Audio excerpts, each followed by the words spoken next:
वंत इंद्र महिता सीताश्च शीले स्थिता आचार्या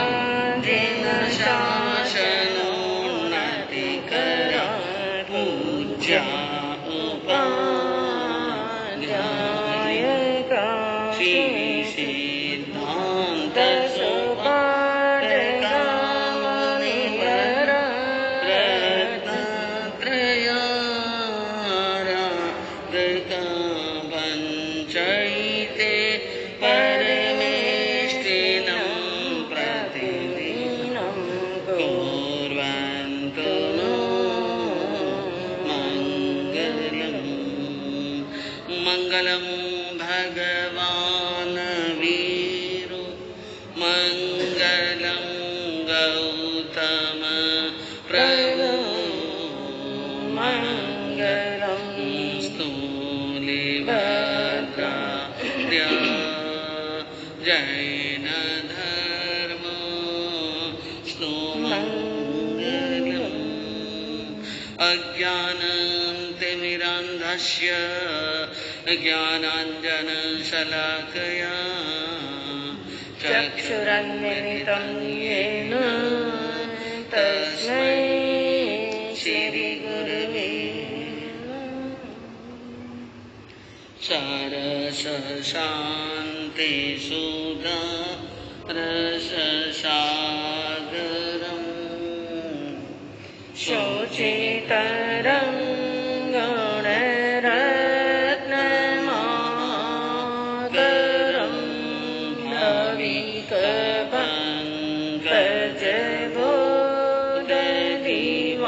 नविकपङ्कजबोधदिवाकरं प्रतिदिनं प्रणमामि जिनेश्वरं प्रतिदिनं प्रणमामि जिनेश्वरं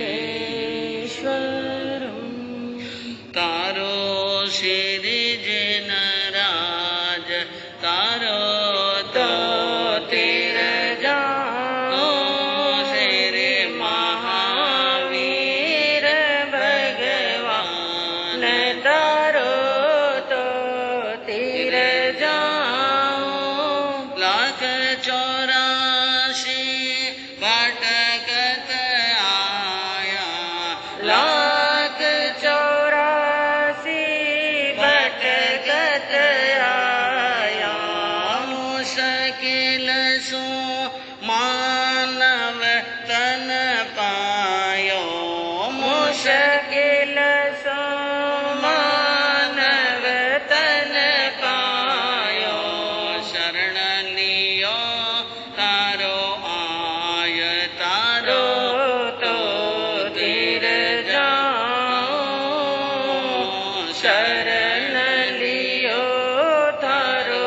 आय तारो तो तिर जाओ तिरण तारण रिजहा जतारो तो तिर जाओ मात पिता सुत बंधव सारा मात पिता सुत बंधव सारा देख लिया मैं न्यारा न्यारा देख लिया मैं न्यारा न्यारा कोई नहीं तेरा वनहार तारो तो तिर जाओ कोई न तेरा वनहार तारो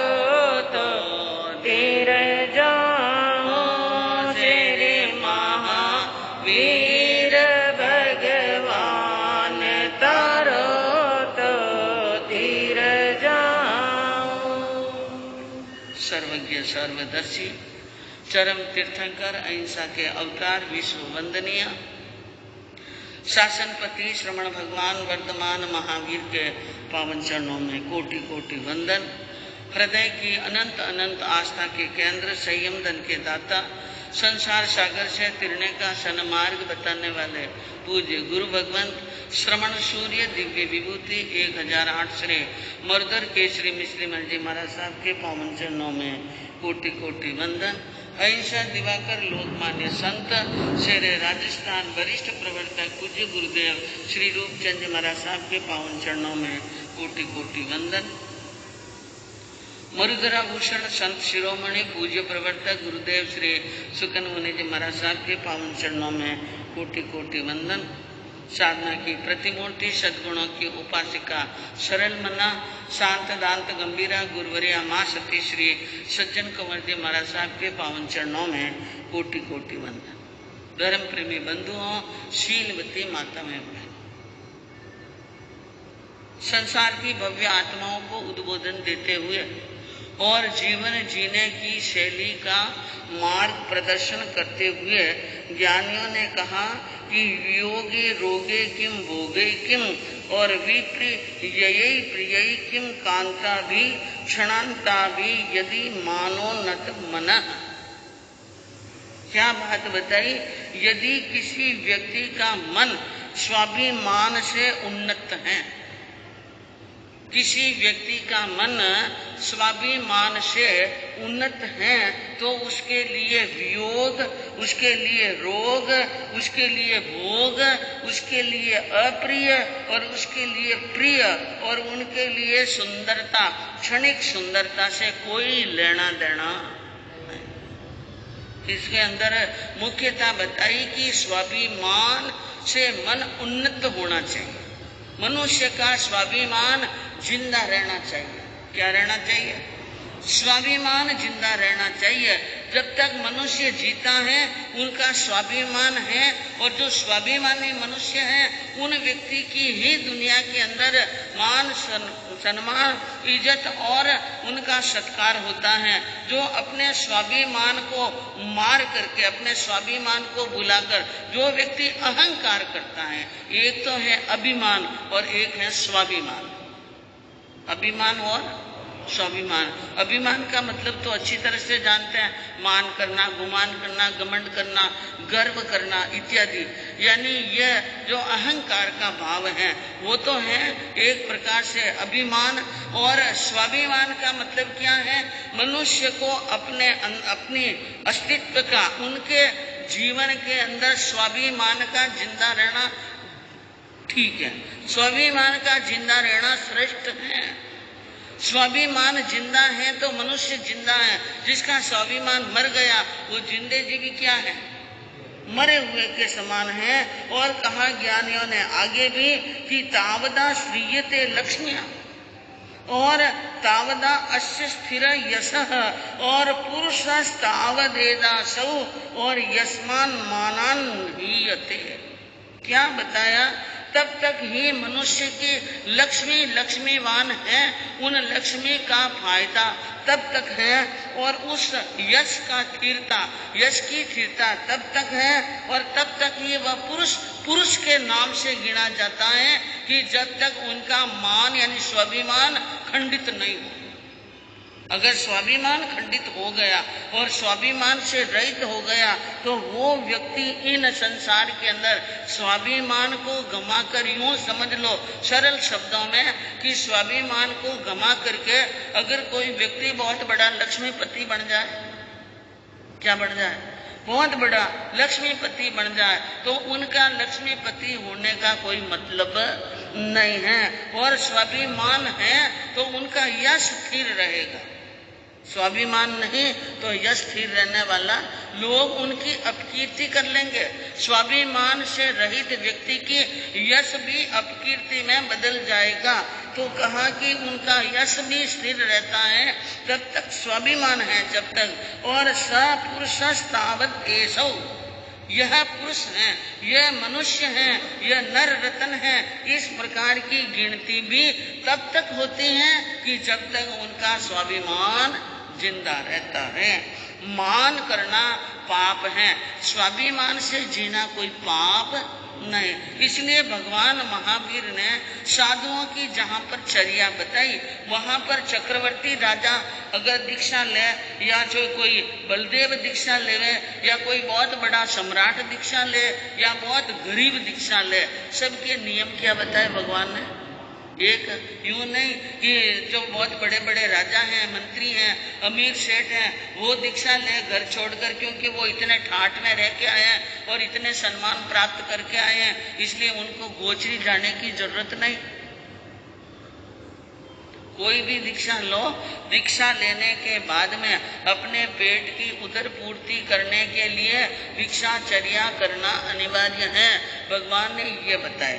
भगवान ने अहंकार को कहीं पर भी स्थान नहीं दिया, अहंकार को कहीं पर भी अच्छा नहीं बताया। भगवान ने अहंकार से रहित जीवन जीना है, चाहे कितना ही बड़ा त्यागी हो, चाहे कितना ही बड़ा ज्ञानी हो और चाहे कितना ही बड़ा लक्ष्मीवान हो, लेकिन एक सूत्र दिया महत्वपूर्ण, अधीन मन सो चरे। अपने जीवन के अंदर अधीन बनकर, दीन बनकर के नहीं जीवे, अधीन मन सो चरे। अपने मन को दीनहीन नहीं बनाए, अपने मन को भिखारी की तरह नहीं बनाए। साधु भी गोचरी लेने के लिए जाता है, लेकिन वो गोचरी लेने के लिए जाता है उनकी चर्या में, और एक भिक्षा मांगने वाला बाहर खड़ा जो भिखारी है, जो वो मांगता है, उनके मांगने में और संत के मांगने में क्या रात दिन का अंतर है। वो लाचारी नहीं करते हैं, रोटी दे दो सा, टुकड़ो दे दो सा, पेट में भूख लगी सा, भूख भी लगी होगी, कैसी भी भूख लगे, कैसी भी प्यास लगे, लेकिन अपने स्वाभिमान पूर्वक जाना और स्वाभिमान पूर्वक निर्दोष आहार लेना, ये साधु की चर्या। वहां पर भी भगवान ने स्वाभिमान को जिंदा रखने का फरमाया है। तो आपके हमारे यहाँ पर जैन साहित्यों के अंदर, जैन दर्शन में और आगम में भी उत्तरायण सूत्र के संयति राजा का अध्ययन चला था आपके सामने, और संयति राजा के अध्ययन के अंदर कई बड़े बड़े संयमी महापुरुषों के जीवन की एक एक गाथाएं आई थी, जिसमें चक्रवर्तियों के, बलदेवों के और यानी प्रत्येक बुद्धों के नाम आए। उसके अंदर दशारण देश के राजा दशारण भद्र का नाम भी आया। और आपको राजा दशारण भद्र की कहानी मालूम है? राजा दशारण भद्र कौन हुए, कैसे हुए, क्या हुआ, मालूम है क्या? नहीं है, कोई बात नहीं। तो दशारण भद्र राजा, उनका वर्णन हम कर रहे हैं और आप सुनिए। उसके अंदर उन्होंने अपने स्वाभिमान को जिंदा रखने के लिए क्या किया। पहली बात, जब भगवान दशारण देश के अंदर पधारे और दशारण देश के राजा दशारण राजा को इस बात की खबर पड़ी, दशारण भद्र राजा को, कि भगवान पधारे हैं, तो भगवान के पधारने की खबर सुनकर के धर्मात्मा था और भगवान का उपासक था, उसने विचार किया भगवान के दर्शन करने के लिए जाना।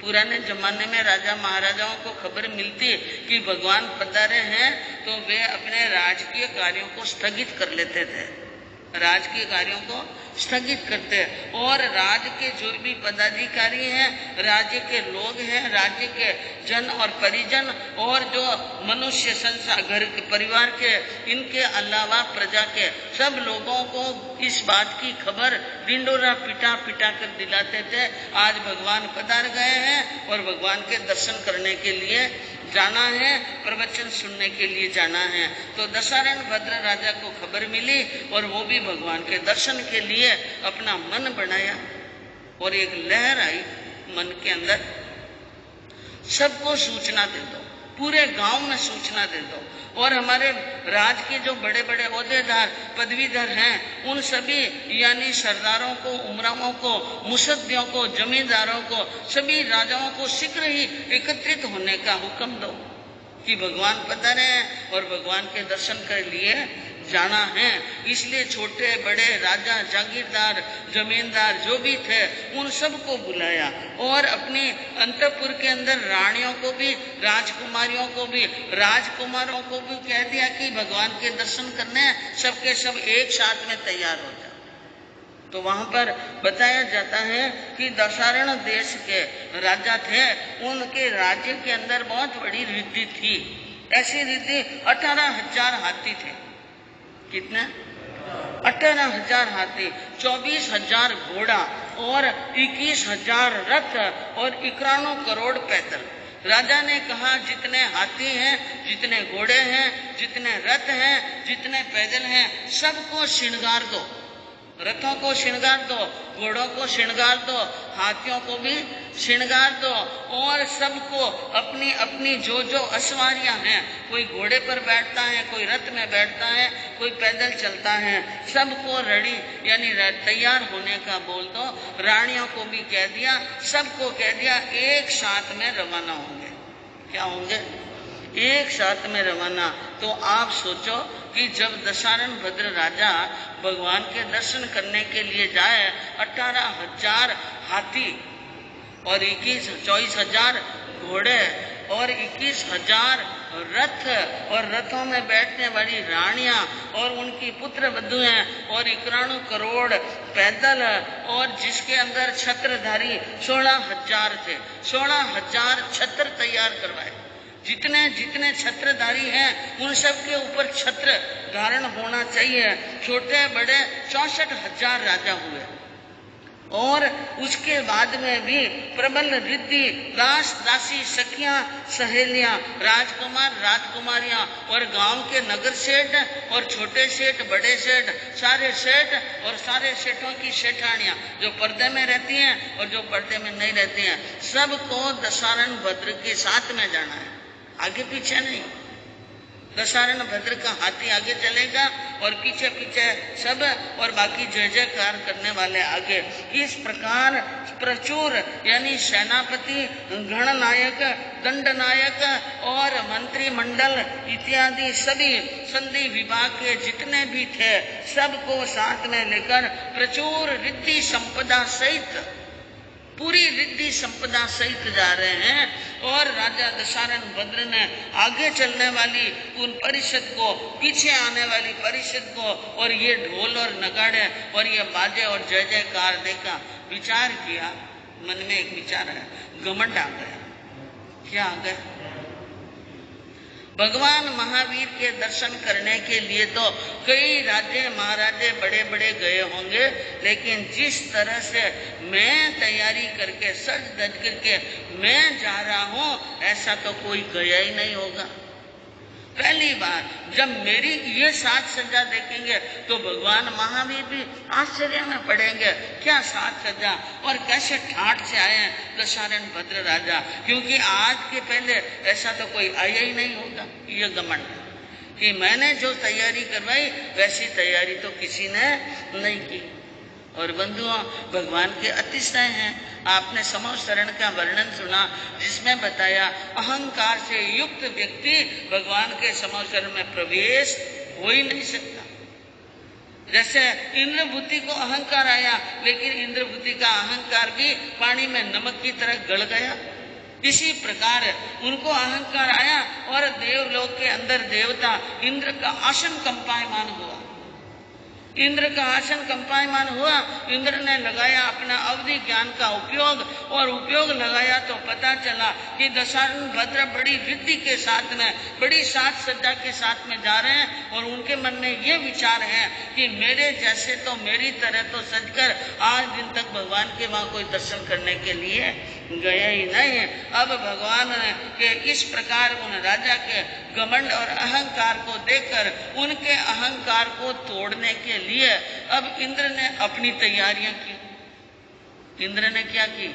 अपनी तैयारी। और वो तो देव हैं, इंद्र हैं, उनके पास में वैकृत शरीर है और वो तो नई कल्पना करो आप उतना बना सकते हैं। एक पलक झपकते तो बना सकते हैं और पलक झपकते मिटा सकते हैं। उन्होंने भी देव देवताओं को और ऐरावत देव को बुलाया। ऐरावत हाथी है ना, इंद्र का प्रधान हाथी, उनको बुलाया और उनको कहा कि तुम ऐरावत की तरह ऊंचे कैलाश पर्वत के समान ऊंची ऊंचाई वाले मदोन्मस्त हष्ट पुष्ट शरीर वाले 60,000 हाथियों को तैयार करो। कितना?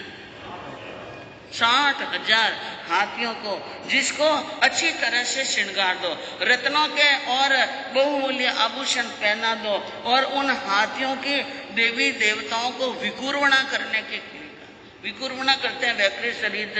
एक हाथी के 500 सूंड, कितने? 500 सूंड, और एक सूंड में 8 दांत, और एक दंत सूल पर 108 बावड़ियां, और एक बावड़ी में 108 कमल, और एक कमल के 108 पंखुड़ियां, और एक पंखुड़ी पर 32 प्रकार के नाटक और 36 प्रकार के राग होते हैं। ऐसा हाथी तैयार किया, और एक नहीं कितने किया? 60,000 हाथी। और आदेश हुआ, और इंद्र का आदेश होते हाथी सभी भगवान के समा शरण की तरफ गमन करते हैं, तो आकाश में काले काले हाथियों की घटा आ गई। ऐसा हुआ कि एक बार तो सूर्य का अंध यानी रोशनी भी क्या पड़ गई? कम। और उन्होंने देखा यह अकाल के अंदर, दशारण भद्र ने देखा अकाल में यह बरसात का मौसम कैसे बना। ये काले काले और बड़े बड़े हाथी, यह बादल कहाँ से आए? ध्यान से देखा, जैसे जैसे नजदीक आए, ये बादल नहीं है, ये हाथी है। और पहला हाथी जब ऐरावत हाथी नीचे उतरा और दशारण भद्र के हाथी के सामने आया, उन हाथी को देखा, पहले हाथी को देखा, और उन हाथी की विकुर्णा, इतनी रिद्धि और इतनी संपन्नता देखी, और जो रूप उनका देखा, उनको देखकर तो आश्चर्यचकित हो गए। एक को देखकर इन एक हाथी के बनाने हाथी का भी मूल्य इतना हो सकता है कि संपूर्ण दशारण देश का राज दान में दे दो तो भी ऐसा हाथी बनने वाला, क्योंकि वो तो देव माया है। किसकी माया है? देव माया है। उसको देखकर मन के अंदर विचार आया, एक हाथी उतरा, 2 उतरा, 30 उतरा, ऐसे करते करते लगातार 60,000 हाथी उतरे, और इंद्र सामने आए, और इंद्र ने अपने आंखों से, क्योंकि आंखों की भी एक भाषा होती है, क्या होती है? इंद्र अपनी आंखों से ये समझा रहे थे कि दशारण भद्र, तुम समझ जाओ कि तुम जिस रिद्धि से आए हो, तुम्हें यह है कि मेरे जैसा कोई रिद्धिमान नहीं आया होगा। सच धज कर देख लो, यह तुम्हारे से भी ज्यादा क्या है? रिद्धि है। अब दशारण भद्र का मान गड़ गया, दशारण भद्र का मान गड़ गया, लेकिन मान तो गला, स्वाभिमान जाग गया। क्या जाग गया? स्वाभिमान जाग गया। और जो स्वाभिमान जाग जाता है ना, तो दुनिया की कोई रिद्धि उनके सामने कुछ नहीं है। कहा मनस्वी म्रियते कामं कापरणिम नतु गच्छति। जो मनस्वी और बुद्धिमान लोग होते हैं, स्वाभिमानी लोग होते हैं, वे मर मिटने के लिए तैयार हो जाते हैं, लेकिन कायरता धारण नहीं करते हैं। अपनी निर्वाण मायाति नानलो याति शीतता। अग्नि जलना सबना, उष्णता देना उनका अग्नि का स्वभाव है। जब तक वो बुझने की स्थिति में आवे तो भी अपनी उष्णता छोड़ती नहीं है। अग्नि बुझने के बाद में भी राख भी थोड़ी देर के लिए क्या रहती है? गरम गरम रहती हैं। यह स्वभाव है उन चीजों का। इसलिए अब उन्होंने विचार किया, अब मैं ऐसा कौन सा कार्य करूं कि इंद्र का अहंकार गड़ जाए। किसका? क्योंकि मनुष्य में वो ताकत है जो ताकत देवता में नहीं है। अब मनुष्य की ताकत को गलाने के लिए, मान को गलाने के लिए इंद्र ने इतनी विकुर्वणा की, लेकिन अब स्वाभिमान जाग गया तो दशारण भद्र विचार करने लगे, अब मैं ऐसा कौन सा कार्य करूं कि इंद्र का अहंकार गड़ जाए। और यह हमारे मनुष्य जीवन की बहुत बड़ी विशेषता है कि मनुष्य अगर ठान ले तो एक इंद्र नहीं, 1000 इंद्र भी नीचे आ जाए तो मनुष्य के आगे चलने वाली नहीं है। समझ गया राजा दशारण भद्र यह सब कुछ करने में समर्थ है, क्योंकि यह देवता है और यह रिद्धि संपन्न है और इंद्र है, सब कर सकता है, लेकिन पचकाण नहीं कर सकता। क्या नहीं कर सकता?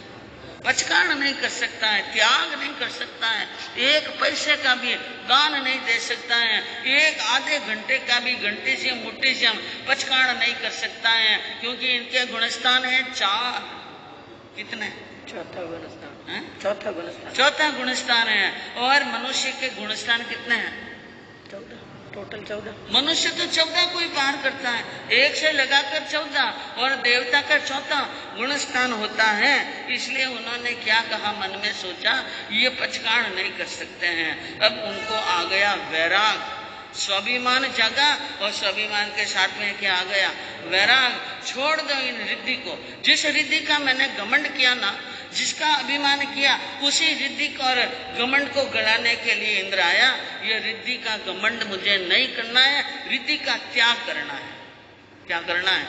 त्याग। और दीक्षा लेनी है भगवान महावीर के समो शरण में। जाते ही ऊपर जाते ही भगवान को कहना है, बेटा भगवान मुझे तारिए, साउ गुज्ज में तारिए।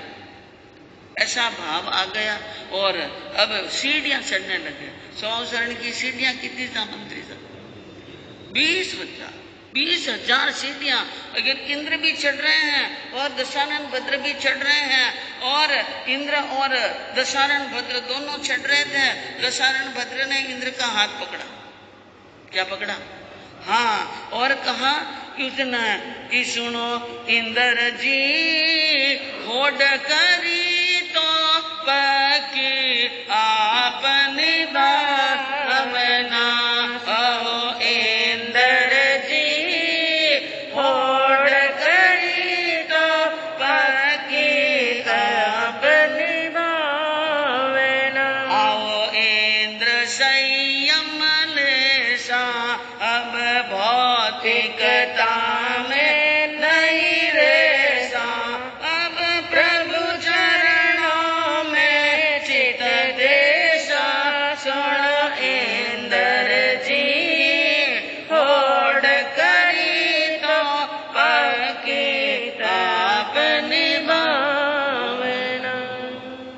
दशानन भद्र ने कहा, अहो इंद्र, आप आए हैं मेरी होड़ करने के लिए, तो होड़ को आगे भी निभाना, आगे भी निकालना, और पीछे नहीं हटना है।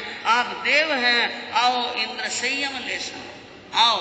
आप भी भगवान के उपासक, भगवान के भक्त, और मैं भी भक्त, भगवान के पास में दीक्षा लेते हैं, भौतिकता को छोड़ देते हैं, संयम अंगीकार कर प्रभु के चरणों में हम अपनी भक्ति करेंगे।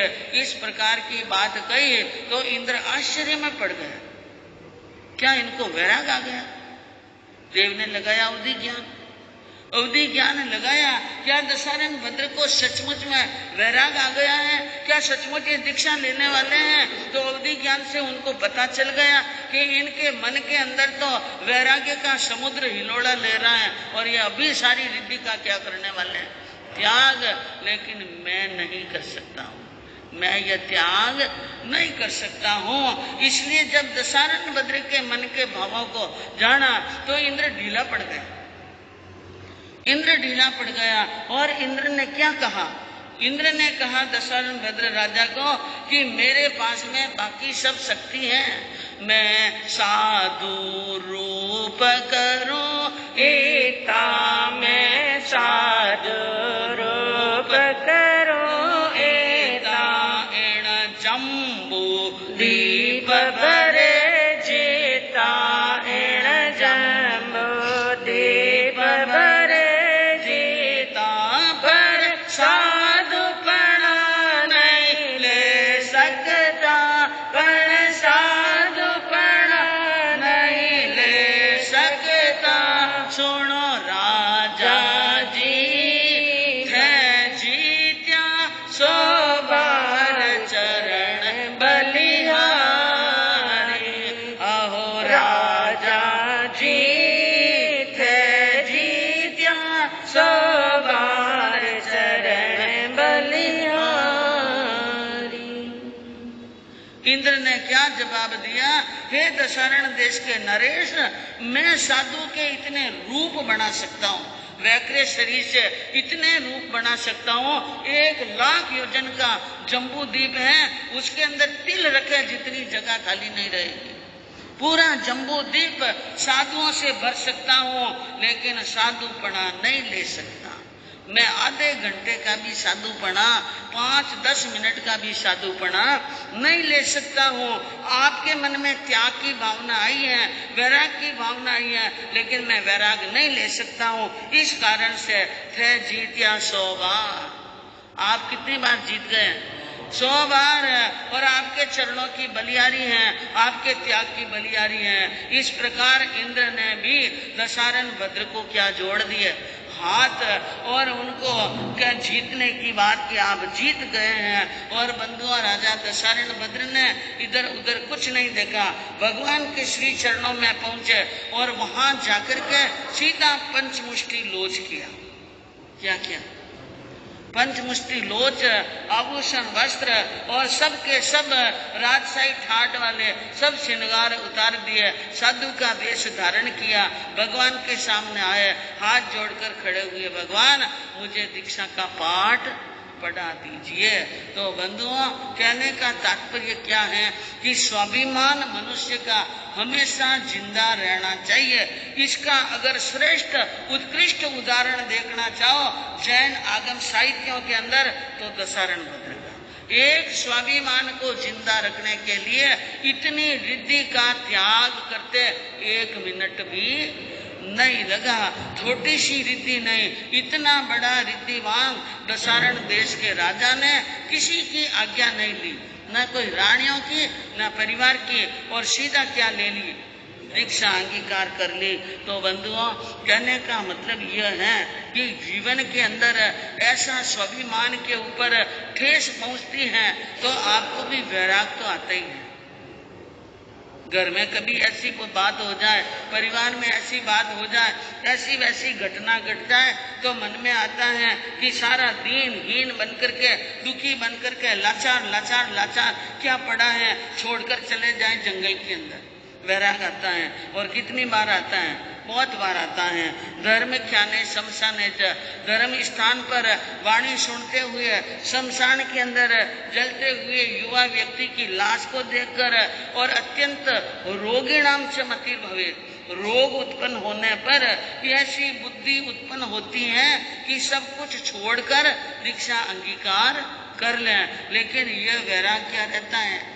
थोड़े समय तक रहता है। ज्ञानियों ने कहा साचेव सर्वदा तिष्ठे। जैसा मसान में वैराग आता है, जैसा धर्म स्थान में वैराग आता है, जैसा रोग के समय में पीड़ा में वैराग आता है, वो वैराग अगर हमेशा के लिए स्थिर होकर रह जाए तो कौन मुच्चेत बंधता, इन बंधनों से कौन मुक्ति प्राप्त नहीं कर सकता, यानी सबके सब मोक्ष में जा सकते हैं। तो बंधुओं, कहने का यही तात्पर्य है कि जीवन के अंदर यह मनुष्य का जीवन मिला अमूल्य जीवन है। और मनुष्य जीवन की शक्ति क्या है, दशारण भद्र के व्याख्यान से समझ सकते हैं। तो हम अपनी आत्मा को जगाने का प्रयास करेंगे, हमारे स्वाभिमान को जगाए रखने का प्रयास करेंगे, अभिमान का त्याग करेंगे, और यह अच्छी तरह से समझ जाए कि जो शक्ति त्याग में है वो देवता के पास में भी नहीं है। और जो त्याग का यह गुण जो हमें मनुष्य भाव में मिलता है वो और कहीं मिलने वाला नहीं है। बहुत भाग्यशाली हैं हम कि हमें मनुष्य का जन्म मिला और वीतराग प्रभु महावीर का क्या मिला है? धर्म मिला है। तो हम अपने जीवन के अंदर हमारे इस मनुष्य भाव का लाभ उठाने का प्रयास करेंगे और इनका सार निकालकर जीवन को सार्थक बनाएंगे तो इस भव में परभव में कल्याण होगा। इसी मंगल भावना के साथ ओम शांति। भगवंत इंद्र